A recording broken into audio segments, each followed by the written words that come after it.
Happy Wednesday out there, folks. This is Darius Dale here to present our macro minute for Wednesday, August 24th, 2022. Starting with markets, we have stocks mix this morning, commodities mix, crypto flat, dollar up, global bond yields up, market moving headlines. So the resilient economy theme continues here in the U.S. Orders placed with U.S. factories for core capital goods rose by more than expected in July. Pinch me if you've heard that a few times over the last several weeks. This points to sustained demand for equipment despite higher interest rates and concerns about a weakening economy. So this is something we've talked about in our research of late here at 42 Macro about the Fed sort of kind of Pollyannish expectations for the neutral rate being 2.5%.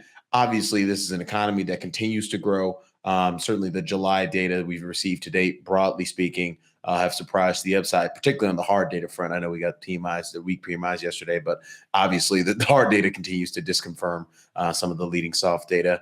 This is the case in point. If the neutral rate is not 2.5% and it's something that's probably close to 3.5, maybe even 4, then this is a Federal Reserve that is still technically enacting an accommodative monetary policy. And this is part of the reason why we've seen stocks and crypto, et cetera, rally over the last kind of, let's call it 2 months. Another part of the reason we've obviously priced in a significant degree of monetary easing for 2023. And we've also seen a pretty significant breakdown in the leading indicators for core inflation as well. Will we continue to see those dynamics play out? We're already starting to price out some of that monetary easing from 2023. We still think there's more to go on that front, particularly if we do not sustain the deceleration in inflation momentum like we observed in the month of July. So August 13th, we'll get our next update, or actually on Friday, we'll get core PCE, but we was pretty well presaged by the CPI data. But the next main data point we're going to get on the inflation front comes on August 13th. We'll get the August CPI,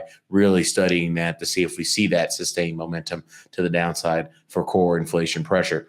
Shifting gears, tailwinds are actually growing for energy from a headline inflation perspective. So U.S. crude stockpiles fell by 5.6 million barrels last week.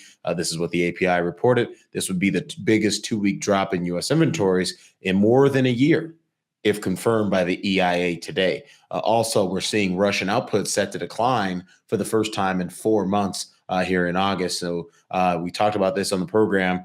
We've seen the bottom in sort of ag prices in kind of mid-July, the bottom in industrial metals prices kind of in mid to late July. We've seen those things kind of rally here. If those things are leading indicators for a bottom in basing in crude oil and an eventual rally this fall, that's going to throw a wrench in this sort of disinflation narrative, and not just throw a wrench, it'll beat it over the head with the bat, for lack of a better phrase. So at the end of the day, this disinflation process, if not linear, if it's more volatile than I think what markets currently expect, we're going to have an additional round of hiking and tightening price into the markets. We're going to have the duration with which the Fed remains tight, i.e. high levels of interest rates, balance sheet on contractions. The duration of that, the expectation of that duration is going to elongate and widen in the coming months if we find out that this disinflation process is non-linear. And then lastly, Jackson Hole preview.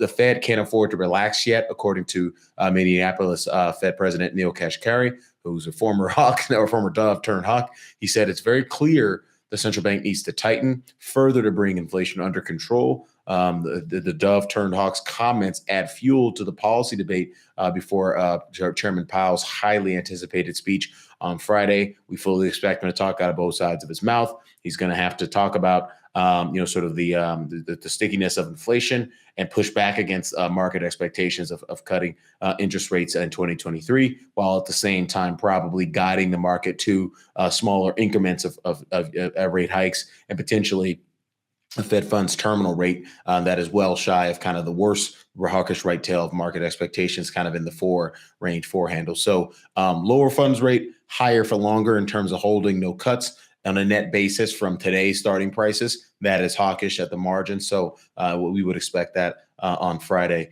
Big movers this morning. Shanghai Composite down 2% to down 2% month over month. China's still exhibiting a considerable amount of weakness economically. And then you have 1 year, 1 month Europe overnight index swap spreads, or swap forward rates rather, up 10 basis points to 2.05%. They're up 82 basis points month over month.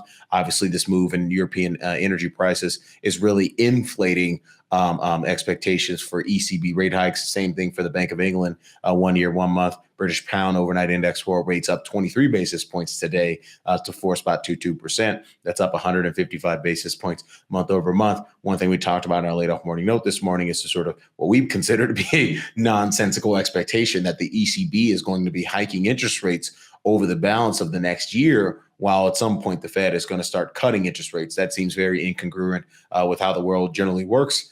So we would be fading that in terms of the currency market. And obviously the implication for that is a bearish euro. Anyway, getting into our volatility adjusted momentum signals and probable ranges.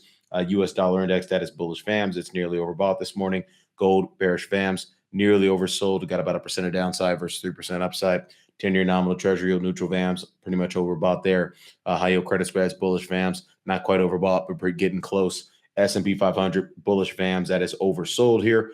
VIX, bearish VAMs, that is overbought here. Again, these are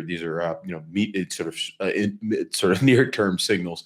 We still think there is gap risk down to about 4,000 on the S&P if Powell is slightly more hawkish than we currently anticipate. NASDAQ 100, bullish VAMs, oversold here. Russell 2000, bullish VAMs, oversold. Bitcoin, bearish VAMs. You got about 4% of downside, 11% upside. Ethereum, bearish VAMs. Got about 9% of downside, 16% of upside. Shanghai Composite here, neutral VAMs, getting close to oversold, not quite there. WTI crude oil, neutral VAMs, still in the middle of the range there.